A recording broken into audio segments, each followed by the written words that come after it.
अस्सलामुअलैकुम। Tally school के इस एजुकेशन प्रोग्राम में खुश आमदीद। ये प्रोग्राम टीवी पर हुकूमत पाकिस्तान और सबक फाउंडेशन की शिराकत से पेश किया जा रहा है। इसके लेसन्स पाकिस्तान के तमाम तालीमी बोर्ड्स बशमूल कैम्ब्रिज के सिलेबस के मुताबिक तैयार किए गए हैं, जिसमें एजुकेशनल कंटेंट सबक फाउंडेशन प्रोवाइड कर रही है। सबक फाउंडेशन की वेबसाइट सबक.pk पर केजी से 12वीं जमात तक वीडियोस और प्रैक्टिस टेस्ट बिल्कुल मुफ्त दस्तयाब हैं। फर्स्ट ईयर की केमिस्ट्री के आज के लेसन में हम स्टडी करेंगे स्पेक्ट्रम ऑफ हाइड्रोजन एटम। ये फेडरल, केपीके और बलूचिस्तान के चैप्टर 2, पंजाब के चैप्टर नंबर 5 और सिंध के चैप्टर 3 का टॉपिक है। इस लेक्चर में हम लाइन स्पेक्ट्रम ऑफ हाइड्रोजन को different levels of energy of electron के साथ रिलेट करेंगे। आज के लेसन और इससे मुंसलिक तमाम वीडियो लेक्चर्स को घर बैठ के देखने के लिए आप सबक.pk की वेबसाइट पे जा सकते हैं और वहां फ्री वीडियो लेक्चर्स के साथ साथ प्रैक्टिस टेस्ट भी मौजूद हैं, जिन्हें देखकर आप अपने कॉन्सेप्ट्स को पुख्ता कर सकते हैं और इम्तिहानात में ट्यूशन लिए बगैर शानदार नंबर हासिल कर सकते हैं। ये सब कुछ सबक.pk की वेबसाइट पर बिल्कुल मुफ्त दस्तयाब है। से आएगी। जिस तरह से अगर हम रिकॉल करें, हमने बात की थी कि जब हाइड्रोजन गैस को हमने डिस्चार्ज ट्यूब में इंट्रोड्यूस करवाया था, तो हमारे पास क्या चीज आई थी? हमारे पास जो है वो ब्लू कलर जो है वो, या हम कहते हैं कि ब्लू लाइट जो है वो हमारे पास आई थी डिस्चार्ज ट्यूब के अंदर। तो वो जो ब्लू लाइट थी, अगर हम उसको क्या करें, उसको हम जो है वो स्पेक्ट्रोमीटर के अंदर अगर हम करें, यहाँ पे हम लिख देते हैं स्पेक्ट्रोमीटर। तो स्पेक्ट्रोमीटर में अगर हम क्या करें, हम जो है वो उसको ऑब्जर्व करें, उस ब्लू लाइट को अगर हम जो है वो ऑब्जर्व करें। अब स्पेक्ट्रोमीटर क्या है? स्पेक्ट्रो यानी कि स्पेक्ट्रम से निकला है, मीटर यानी कि जो रीड करने के लिए या हम कहते हैं कि मेजर करने के लिए यूज होता है, उसके लिए हम यूजुअली मीटर का वर्ड ले आते हैं। तो स्पेक्ट्रम को रीड करता है, उसको एनालाइज करता है, या हम कहते हैं उसको जो है वो मेजर करता है। ठीक है, उसकी डिफरेंट जो वेवलेंथ्स होती हैं उनको मेजर करता है, तो उसको हम स्पेक्ट्रोमीटर कहते हैं। स्पेक्ट्रोमीटर के अगर अंदर हम अगर देखते हैं तो हमें डिफरेंट वेवलेंथ्स वो बताता है। ठीक है ना? तो उसके अंदर जब हमने देखा और जब हमने हाइड्रोजन का वैसे स्पेक्ट्रम लिया, तो जो कुछ कलर्ड लाइंस हमारे पास आई। ठीक है, स्पेक्ट्रोमीटर में तो हमारे पास उसने बहुत सारी वेवलेंथ्स की इंडिकेशन की है। ठीक है ना? यानी कि उसमें हमारे पास वेवलेंथ्स इंडिकेट होती हैं। हम चाहे तो हम उससे जो है वो फ्रीक्वेंसी भी ले सकते हैं। ठीक है, लेकिन यूजुअली हम उससे क्या लेते हैं? हम उससे वेवलेंथ की जो है वो मेजरमेंट ले लेते हैं। ठीक है, तो जब हम इस तरह से लेते हैं तो हमारे पास पता चल जाता है कि हाइड्रोजन कौन कौन सी वेवलेंथ जो है वो एमिट कर रहा है, यानी कि रिलीज कर रहा है। डेफिनेटली कलर उस वक्त आएगा ना जब हम देखते हैं कि लाइट एमिट हो रही होती है। ब्लूइश लाइट इसी वजह से आई। ठीक है, तो ब्लूइश लाइट के अंदर जब हम स्पेक्ट्रोमीटर के अंदर देखा, तो हमारे पास जो विजिबल पोर्शन आ रहा था ना, वो कुछ इस तरह से था। ठीक है, उसका स्पेक्ट्रम हमारे पास कुछ इस तरह से आया। अब ये कुछ लाइंस हैं जो कि विजिबल रीजन में आई। ठीक है ना? क्योंकि विजिबल रीजन ही वो रीजन है जिसमें हम देख सकते हैं, हमें नजर आता है। लेकिन हाइड्रोजन की कुछ लाइंस हम देखते हैं कि ये जो वायलेट है ना, इससे पहले होता है यूवी। ठीक है, हम उसको कहते हैं अल्ट्रा वायलेट। तो ये इससे पहले एक रीजन होता है यूवी, अल्ट्रा वायलेट, और उसके बाद फ्रीक्वेंसी जो है वो हम इस तरफ जाते हैं। ठीक है, यानी लेफ्ट से राइट की तरफ जा रहे हैं, तो फ्रीक्वेंसी क्या करती है? डिक्रीज करती है। और अगर वेवलेंथ की बात करें तो वेवलेंथ जो होती है वो इंक्रीज कर रही होती है। ठीक है, रेड पे जाके हम देखते हैं जो कलर्ड लाइंस हैं उनमें से रेड की जो होती है वो हाईएस्ट वेवलेंथ होती है। अच्छा, रेड के बाद यहाँ से क्या आ जाता है? रेड के बाद यहाँ से जो है वो आई आर यानी कि इंफ्रा रेड रेडिएशन आ जाती हैं। ठीक है, यानी कि इसके बाद ये आती हैं और इनकी हम देखते हैं फ्रीक्वेंसी रेड से भी कम होती है, इसलिए हम इनको इंफ्रा रेड कहते हैं। ठीक है, और इनकी जो वेवलेंथ होती है वो रेड से ज्यादा होती है। ठीक है, तो ये स्पेक्ट्रल लाइंस में हमारे पास आ जाती हैं।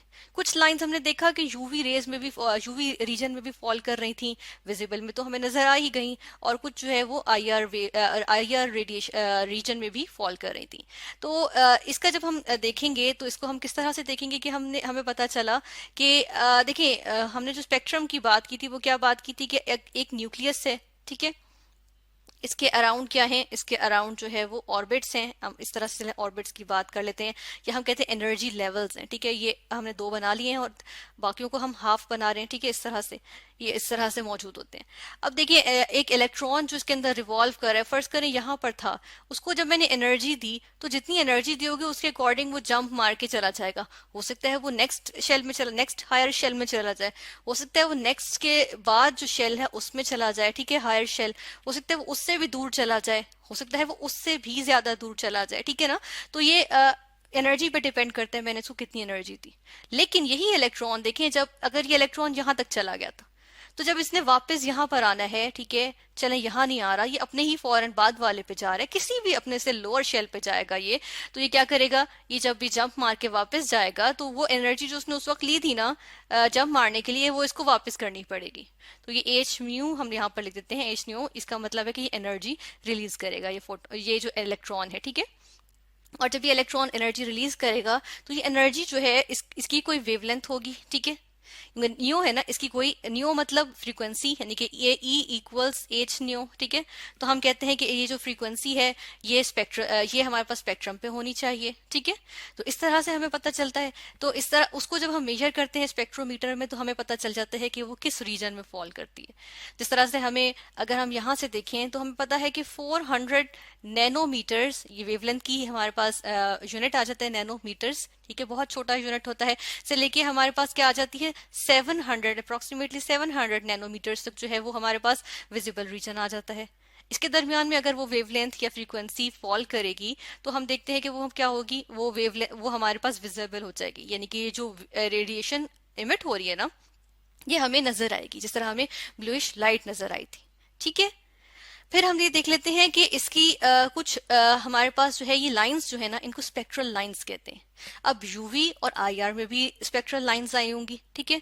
तो उसको हम पूरे को देख लेते हैं। हमारे पास एनर्जी डायग्राम होती है पूरे, उसमें एनर्जी लेवल्स आ जाते हैं, ठीक है। और उसके मुताबिक हमने इन लाइंस को या इन रीजन्स को नाम भी दिया हुआ है, इनको बल्कि सीरीज का नाम दिया हुआ है, ठीक है। तो किस तरह से दिया है हम ये देख लेते हैं। फर्स्ट करें एक इलेक्ट्रॉन मेरे पास था, ये मेरे पास शेल नंबर 1 है, ठीक है। यहाँ पे ये जो मेरे पास मौजूद है, यहाँ पे हम इसको हाईलाइट करेंगे, ये देखिए ये जो है ना 1, ये है शेल नंबर 1, ठीक है। तो ऊपर हम लिख सकते हैं कि ये क्या हम कह रहे हैं, इनको हम शेल्स की बात कर रहे हैं यहां से, ठीक है। अब देखिए ऊपर ऊपर ऊपर शेल्स की तरफ जा रहे हैं तो यहां से हम देखें एनर्जी भी इंक्रीज करती जा रही है। नेगेटिव से हम देखें जीरो की तरफ जा रहे हैं, इसका मतलब एनर्जी इंक्रीज कर रही है। हमें पता है शेल 1 में जो है वो हमारे पास एनर्जी कितनी होती है, 1312 किलो जूल्स पर मोल होती है, और ये हमारे पास यहाँ लिखी हुई है, ठीक है। तो हम देख रहे हैं कि जब हम हायर शेल्स की तरफ जाते हैं ना, पहले तो वो इस तरह से लाइंस की फॉर्म में होते हैं, ठीक है। फिर आखिर में जाके एनर्जी जो हमारे पास एनर्जी लेवल्स होते हैं वो इतने कम कम कम हो जाते हैं कि जो स्पेक्ट्रम होता है वो बिल्कुल कंटिन्यूअस आ जाता है हमारे पास। जिस तरह रेनबो के कलर्स नहीं कंटिन्यूअस होते हैं, उसमें हमें देखें ऊपर तो अभी हमें देखा ना कि कैसे लाइंस मौजूद थी हमारे पास यहाँ पे, ठीक है। इस तरह लाइंस नहीं आती, फिर वो कंटिन्यूअस बैंड आता है, कंटिन्यूअस स्पेक्ट्रम आता है हमारे पास, ठीक है। तो यहाँ पे हम ये देख लेते हैं कि होता क्या है कि हमारे पास कुछ सीरीज होती हैं, लाइमन सीरीज है, बाल्मर सीरीज है, पैशन सीरीज है, ब्रैकेट सीरीज है, फन सीरीज है, ठीक है। अब ये सीरीज कौन सी है, इसमें हम देखते हैं कि फर्ज करें कि इलेक्ट्रॉन जो था वो कहीं ऊपर को चला गया, ठीक है, कहीं भी किसी और शेल में चला गया, यानी कि हम कह देते हैं ई, यानी कि एनर्जी उसकी क्या हो गई, ई एन, ठीक है। यानी कि एन क्या है, एन हमारे पास है, एन कोई भी नंबर ऑफ ऑर्बिट है, ठीक है, यानी कोई भी नंबर ऑफ शेल है। वहां चला गया और वहां से वो वापस जब आया, हमने कहा था ना एनर्जी रिलीज करेगा, यानी कि एनर्जी रिलीज करता है, उसने जब जंप मार के वापस आएगा वो एनर्जी उसको वापस करनी होगी। तो वो क्या होता है कि वापस जब वो आता है तो वो शेल नंबर 1 में आ जाता है, ठीक है। तो जब ऐसा होता है ना तो जो वेव्स एमिट होती हैं उनको हम कहते हैं लाइमन सीरीज, ठीक है। और वो कहाँ पे फॉल करती हैं, वो हमारे पास फॉल करती हैं यूवी रीजन में। देखिए जितना दूर जाएगा उसने अगर सबसे हम कहते हैं ना क्लोजेस्ट जो हमारे पास शेल होता है न्यूक्लियस के जो क्लोजेस्ट है, यानी कि सबसे दूर जो शेल हुआ, यानी कि अगर हम कहीं दूर से जाएंगे तो जो सबसे ज्यादा डिस्टेंस कवर करना पड़ेगा वो शेल नंबर 1 पे आने के लिए कवर करना पड़ेगा। तो उसके लिए हम कहते हैं कि बहुत ज्यादा फ्रीक्वेंसी लगेगी। इसकी वजह से हम कहते हैं वायलेट से भी पीछे, यानी कि यूवी रेस में आ जाता है, यूवी रीजन में आ जाते हैं। तो जो रेस एमिट होंगी ना वो यूवी रीजन में होंगी, ठीक है, और वो हमें एक्चुअली नजर नहीं आती।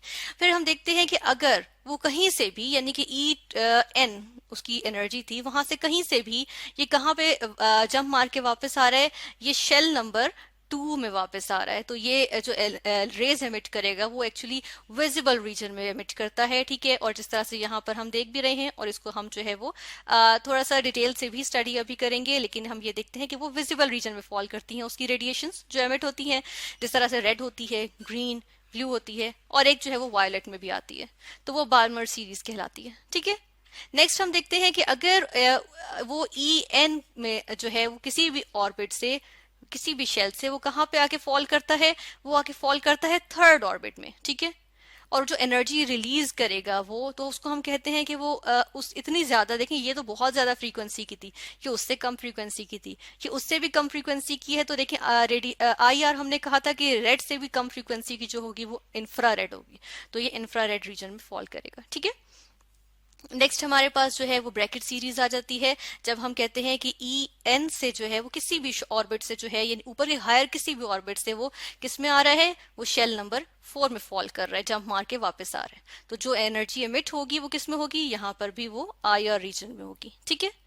और फन सीरीज की अगर हम बात करें तो इसमें क्या होता है, इसमें वो किसी भी ऑर्बिट से वो किस में वापस आता है, वो आता है शेल नंबर 5 में। और जो एनर्जी रिलीज होगी वो किस में होगी, वो हमारे पास होगी आई आर यानी कि इंफ्रारेड रीजन में, ठीक है। तो इस तरह से हमारे पास आ जाते हैं। अच्छा, बाल्मर सीरीज पे हम वापस आते हैं। बाल्मर सीरीज का हम देख लेते हैं कि अगर बाल्मर सीरीज में देखें तो हमने कहा कलर्ड लाइंस आती हैं ना, तो चलें इन कलर्ड लाइंस को अगर हम देखना चाहें किस तरह से कलर्ड लाइंस आती हैं, तो बस हम फोकस रखेंगे अपना बाल्मर सीरीज पे यहाँ से, और यहाँ से हम देखेंगे ये बाल्मर सीरीज को हम जूम करके देख रहे हैं। सबसे पहले क्या हुआ, जो इलेक्ट्रॉन था ना उसने क्या किया, एनर्जी एब्जॉर्ब की, ऊपर जाके जंप मार के बिल्कुल ऊपर चला गया, ठीक है। फिर क्या हुआ, अच्छा यहाँ पर एक चीज हम जो लिखेंगे वो क्या लिखेंगे कि ये जो है वो हमारे पास क्या है, शेल नंबर 2 है, ये शेल नंबर 3 है, ये 4 है, ये 5 है, ठीक है। और ये जो है वो हमारे पास 6 है, ठीक है। ये शेल्स आ गए। अब देखें जंप मार के ऊपर तक चला गया, अगर वो शेल नंबर 6 में चला गया फर्ज करें, और वहां से वो जंप मार के वापस जो है वो किस में आ रहा है, शेल नंबर 2 में आ रहा है, तो क्या होगा कि जो एनर्जी या जो रेज एमिट करेगा वो कौन सी होंगी, वो वायलेट रीजन में होंगी, ठीक है। इसको हम कहेंगे वो किस में है, वो वायलेट रीजन में। हम यहाँ पे वी लिख देंगे वायलेट रीजन के लिए, ठीक है। या चाहे तो चलें हम इसको यहाँ इस तरह नहीं लिखते, हम यहाँ पे लिख देते हैं वो है वायलेट रीजन में फॉल होंगी, ठीक है। इसकी जो वेवलेंथ होगी वो वायलेट की होगी। सेकंड अगर देख रहे हैं, अगर वो फिफ्थ शेल से आके जंप मार के वापस आ रहा है, और वो किस में आ रहा है, लोअर एनर्जी ऑर्बिट यानी कि एनर्जी ऑर्बिट नंबर 2 में आ रहा है, ठीक है। तो वो बाल्मर रीजन में ही होगी, बाल्मर सीरीज ही होगी, और वो हम कहते हैं कि ये ब्लू रीजन में फॉल करेगी, विजिबल रीजन के ब्लू वेवलेंथ्स में ये फॉल करेगी, ठीक है। नेक्स्ट हम देख रहे हैं कि किससे आ रहा है, फोर्थ शेल से जो है सेकंड शेल में जंप मार के वापस आ रहा है, तो ये जो है वो ग्रीन में होगी, ठीक है। और ये हमारे पास ग्रीन वेवलेंथ देगी।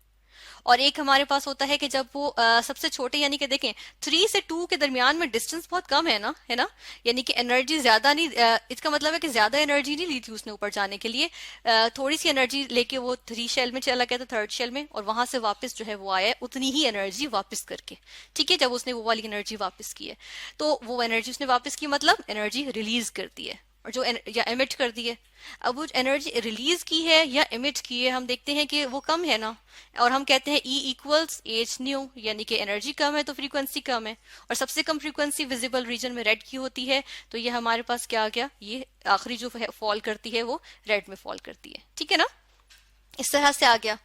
अब ये जो एनर्जी जो हम रेड की लाइन को कहते हैं, हम इसको कह देते हैं, रेड लाइन हमारे पास जो है वो आ जाती है, इसको हम कहते हैं, ये होती है एच एल्फा, ठीक है।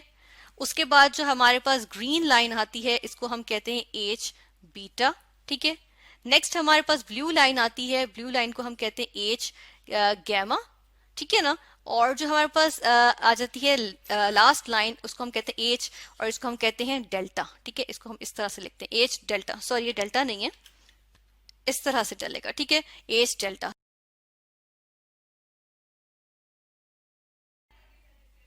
कि जिस तरह यहाँ पे हम एटम का कुछ पार्ट देख रहे हैं, ये बीच में जो छोटा सा डॉट है रेड कलर का, ये हमारे पास न्यूक्लियस है, और इसके अराउंड हमारे पास क्या आ गए हैं, शेल्स आ गए हैं, ठीक है। n इक्वल्स 1 यानी फर्स्ट शेल, जिसको हम के शेल भी कहते हैं। फिर उसके बाद हमारे पास जो है वो उसके बाद एल शेल है, एन एम है, एन है, ओ है, ठीक है। या हम 1 2 3 4 5 भी कह सकते हैं। तो इन्हीं की हमने देखे थे कि देखें यहाँ पर अगर हम बोहर के अकॉर्डिंग बात करें तो हमें अंदाजा होता है कि देखें बोहर ने भी क्या कहा था कि जो इलेक्ट्रॉन जिस शेल में होगा उसी की डेफिनेट एनर्जी जो है वो उसके पास होनी चाहिए, ठीक है ना, इलेक्ट्रॉन के पास होनी चाहिए। फॉर एग्जाम्पल अगर इलेक्ट्रॉन देखें इसके अंदर था, अगर यहाँ वाले शेल में था, ठीक है, तो इसके पास इसकी डेफिनेट एनर्जी होनी चाहिए, ठीक है। और यहाँ पर होने के लिए इस इलेक्ट्रॉन को यहाँ पे आने के लिए इसको कुछ और एनर्जी चाहिए, ठीक है ना। अब हायर शेल्स की तरफ जाते हैं तो हमने देखा है कि हमारे पास एनर्जी जो है वो इंक्रीज करती है, और इसका मतलब है कि जो यहाँ पर अगर इलेक्ट्रॉन होना है तो उसको एनर्जी इससे ज्यादा चाहिए, तो इसके लिए एनर्जी जो है वो हासिल करनी पड़ेगी। तो फर्ज करें मैं हाइड्रोजन गैस है या हाइड्रोजन एटॉमिक फॉर्म में मौजूद हो, ठीक है, एक हाइड्रोजन एटम है, या चलें हाइड्रोजन गैस की ही बात करते हैं यहाँ पे कि हाइड्रोजन गैस मेरे पास मौजूद थी और उसको मैंने हीट किया, ठीक है, या उसको इलेक्ट्रिक डिस्चार्ज उसको जो है वो उसको पास किया उसके ऊपर से, ठीक है। तो उससे क्या होगा, इलेक्ट्रॉन जो है, जो यहाँ पर इलेक्ट्रॉन मौजूद था उसको एनर्जी मिल गई, ठीक है। अब जो n=1 होता है, या चलें ये तो मैंने n=2 में बनाया यानी कि सेकंड शेल में बनाया है, तो वो जो इलेक्ट्रॉन है फर्ज करें वो सेकंड शेल में मौजूद था, ठीक है, वहां बैठा हुआ था, उसको एनर्जी मिली, वो तो फौरन एक्साइट होकर उसने क्या किया, जंप मार के वो और दूसरे शेल में, तीसरे शेल में, या किसी और शेल में चला गया, ठीक है। फर्ज करें वो यहाँ पर आ गया, शेल नंबर कौन सा है, ये हमारे पास शेल नंबर 4 है, इसमें चला गया, ठीक है, इतनी एनर्जी इसको मिल गई, यानी कि जितनी एनर्जी इसको मिलेगी उसके मुताबिक जो शेल बनता होगा वो उसके अंदर चला जाएगा, ठीक है, इसने एनर्जी एब्जॉर्ब की है। अब उसके बाद देखें कि यहाँ पर वो था, यहाँ पर वो आ गया, लेकिन देखें वो बेसिकली कहाँ का था, n=2 का था, ठीक है, सेकंड शेल का था। या हम कहते हैं कि उसने जब ये एनर्जी वापस करके दोबारा अपने शेल में जाना है तो वो क्या करेगा, वो इस एनर्जी को रिलीज करेगा, ठीक है, उसको उतनी ही एनर्जी जो उसने ली थी उसको सारी की सारी वापस करनी होगी, यहाँ से वो एनर्जी वापस करेगा, ठीक है।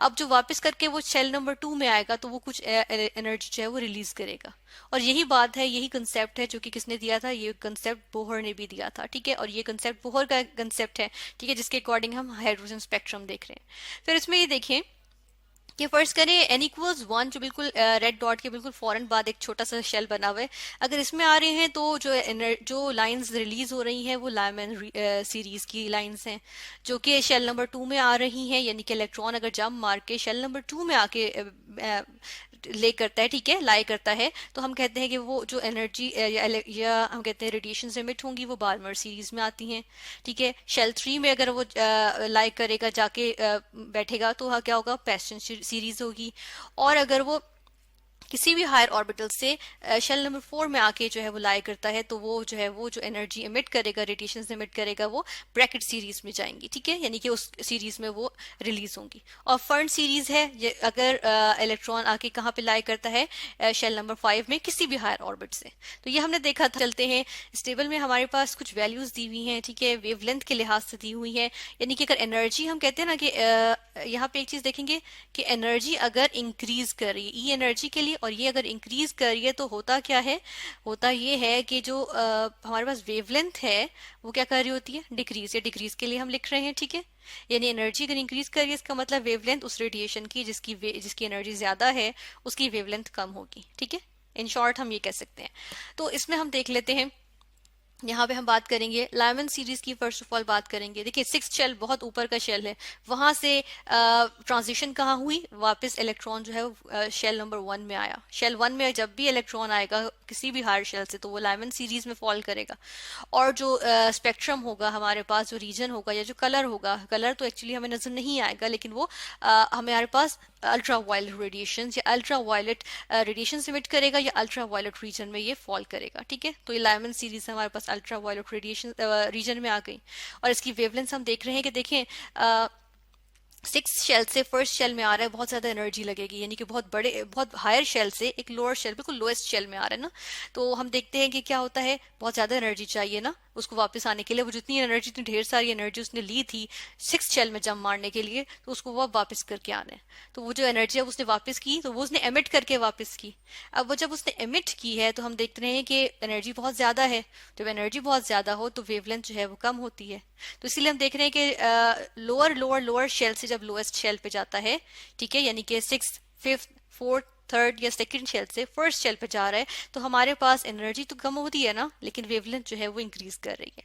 जिस तरह हम यहाँ देख रहे हैं 93 से जब वो सेकंड शेल से फर्स्ट शेल में जा रहा है तो 121 नैनोमीटर की एनर्जी रेडिएशन एमिट हो रही है, जबकि अगर सिक्स शेल से वो फर्स्ट शेल में जा रहा है तो 93 नैनोमीटर की रेडिएशन जो है वो एमिट हो रही है। ठीक है, बिल्कुल यही प्रिंसिपल हम देखते हैं कि फॉलो होता है जब हम बात करते हैं बाल्मर सीरीज की। ठीक है, उसमें भी हम देख रहे हैं, लेकिन उसमें शेल नंबर 2 में जाते हैं, जैसे नाइन्थ शेल से हम देख रहे हैं सेकंड शेल में जा रहे हैं, बहुत ज्यादा डिफरेंस है। तो देखें इसका यहाँ पे क्योंकि सेकंड शेल है ना, तो यहाँ पे कॉन्सिक्वेंटली हमारे पास वेवलेंथ जो है वो देखें नीचे जाते हुए इंक्रीज करती जा रही है, यानी कि डिस्टेंस जो है जितना दो शेल्स के दरमियान जहां से ट्रांजिशन हो रही है, जब वो डिक्रीज कर रहा है तो हम क्या देख रहे हैं कि हमारे पास एनर्जी कम लग रही है। ठीक है ना।